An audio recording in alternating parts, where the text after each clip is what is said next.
ታዋቂው ፖለቲከኛ ጀዋር መሐመድ በይፋዊ የፌስቡክ አካውንቱ አንድ አስቸኳይ መረጃ አጋርቷል። ይህም ምንድነው?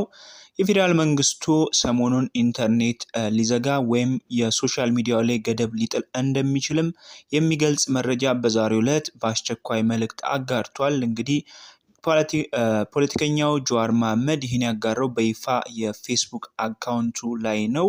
በእንግሊዘኛ ያጋራው መልእክት እንደዚህ ይላል። አለርት we are getting information that they are moving toward blocking social media and even shut down internet entirely. get VPN as soon as you can ሲልም እንግዲህ በይፋዊ የፌስቡክ መልእክቱ ላይ አጋርቷል። ማሳሰባ ማህበራዊ ሚዲያን እንዲሁም ኢንተርኔትን ሙሉ በሙሉ ወይም በከፊል መዝጋት እንቅስቃሴ እንደተጀመረ ያገኙት መረጃ ያመለክታል። በተቻለ መጠን ተጠቃሚዎች VPN አውርደው ከፕሌይ ስቶር አውርደው እንዲጠብቁ ሲልም እንግዲህ መረጃ ኢንፎርም አድርጓል። ሰሞኑን እንግዲህ የጤና ባለሙያዎች ጋር ተያይዞ ከፍተኛ የሆነ የማህበራዊ ሚዲያ እንቅስቃሴ አለ። ታዲያ ይህም ወደ ተቃውሞና ህዝባዊ የተቃውሞ ሰልፎች ሊያመራ ይችላል የሚል የደህንነት መረጃዎች እንግዲህ የፌዴራል መንግስቱ እንደደረሱት እየገለጸ ይገኛል። ሌላኛው በይፋዊ የሶሻል ሚዲያው ያጋራው